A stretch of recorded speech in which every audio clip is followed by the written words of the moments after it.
Welcome everyone to a brand new video and a very cold Calgary. It is 10 degrees Celsius, so what's that, 50 degrees, 45 degrees, I don't know, something like that.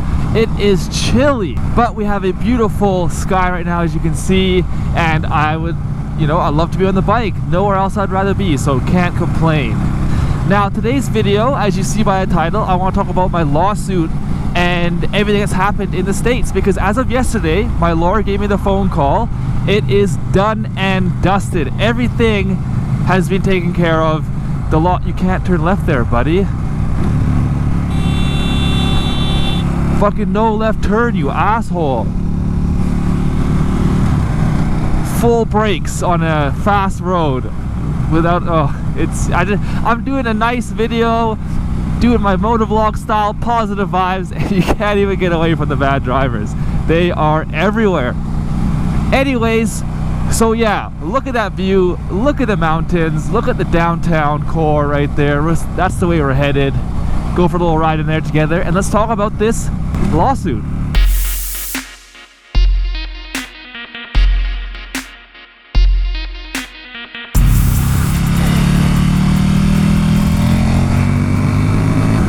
Look at how beautiful that is. Hey, look guys, I'm indicating. Oh, snowcat, you never indicate your lane change. You can't see my thumb or my hand doing hand signals or the indicator dash. Let's talk about the situation. As you guys know, I was in a collision back in February, 10 months ago, with a motorist who hit me. And I went down. And the bike was totaled due to the damage. My gear was damaged and I was damaged. So we have three things that's damaged, okay? That's what happened. Now this is where it gets complicated because I'm not used to it. In Canada, it's quite different than the States. And so my first piece of advice before getting into it is get travel insurance or visitor insurance. If you're gonna go anywhere outside your country, get travel insurance. It saved my butt, and I'll explain to you why. So after I got hit, I had to start paying some bills. And to pay for those bills, you would think the other party who hit you, as it's a not at fault accident, would pay for those bills. But unfortunately, in the States, you're allowed to drive with insurance as low as $25,000. That is correct. The minimum liability for other drivers, or what you call third party, is $25,000. What is that gonna pay for? Nothing. In Canada, the minimum is $1 million liability, which will pay for stuff, cars, bills, whatever it may be. So that's the first problem we have right there, is I'm not too sure whose bright idea it was in the lawmakers to say minimum insurance is $25,000. Okay, so now that's out the way, I'm gonna tell you, you're not even in the crosswalk there, Chief.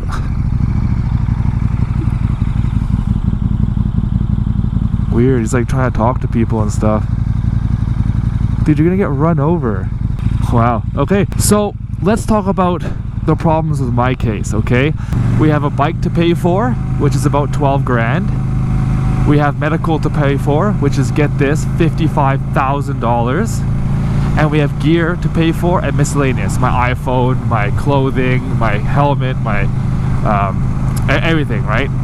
Got paid for, so that's about 2. If you now take that and do the math, which I know you guys are doing, that does not equal $25,000, which this guy had for insurance. We're missing a lot of bucks.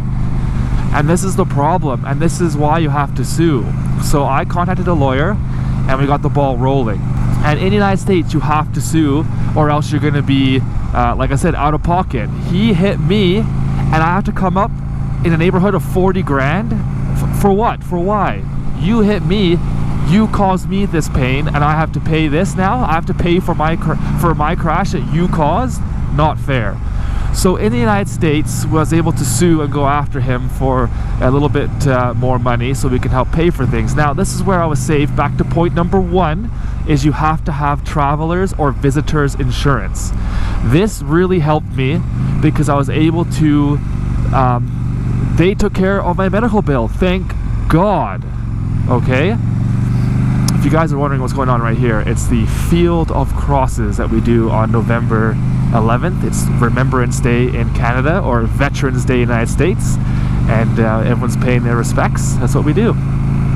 Anyways, back to this. Thankfully, my medical insurance, my visitor's insurance, paid for the $55,000, so thank God. But because the medical insurance is so expensive and they don't agree with the insurance company doesn't pay for all of it. They say, well, we think you should pay this much for this procedure or this much for these items. You guys are overcharging. They leave me with the bill now. So unfortunately, there's about $8,000, $9,000 discrepancy between what they thought they should pay and what the bill was. So unfortunately, I got stuck with $9,000. There's some other fees too, like Santa Ana Fire Department, ambulance service, fire bills, all this other stuff came in as well. So I think my responsibility total was about $13,000, which is much better than obviously 55, and that's within his insurance of 25, right? But we still have a bike to pay for, which is about 12. So boom, all of a sudden there's 25 grand gone again. So with the lawyer, they're able to sue the insurance company and try and get more money or whatever they did to make some magic happen. And so, long story short, without getting into too much boring numbers here, with the law in the United States, the medical company can only then go after the settlement for up to 30% of what they paid. So that helped us too. So my insurance company paid the almost 50 grand. They wanted their money back from the insurance company. They said that it's not their fault either. So unfortunately, my settlement for my pain and suffering becomes really small really fast because the insurance company wants their piece now. And so it's just crazy. Money hungry United States, I tell ya. So the insurance company had to go after, and they put a lien on my case for their portion of it, which my lawyers then bartered down a little bit so we can try and keep more money for me for my settlement.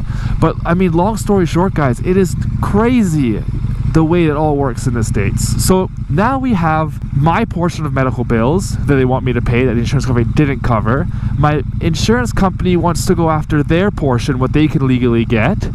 And then we have the bike wanting to get paid, and then my gear. All these people want all this money from $25,000. You see what the problem is here? I really think they should up the lower limit of insurance. You cannot drive unless you have, let's say, $500,000, something like that. Because what's 25 grand gonna pay for? Nothing. So all that said and done, this is still costing me money, and the lawyer fee now, don't forget.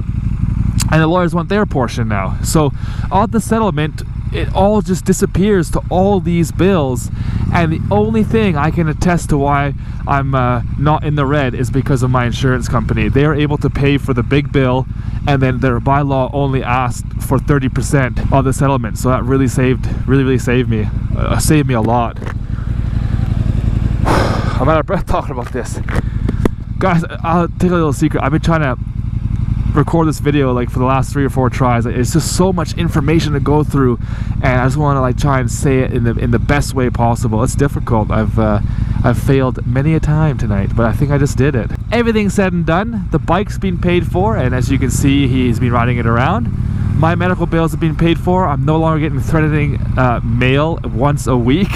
Even though they knew I had a lawyer, they still sent me mail to pay for all these bills, medical and x-rays and fire departments and ambulances and all this crap. So I got taken care of all that, and I was able to take care of the insurance and for their portion and everything else. So now it's all said and done. Everything's good. No more 60, 70 some odd thousand US dollars on my head in the States, and everything's been taken care of. I'm now left with my finger. It's still sore. I always feel my finger now. The range of motion has been limited because of the bone breakage, and it's just not the same way. So, but thankfully I'm alive. I do have a scar on my elbow as well. It will never go away. And my right side too. I'm still alive, and I'm just thankful that I'm able to ride still, you know.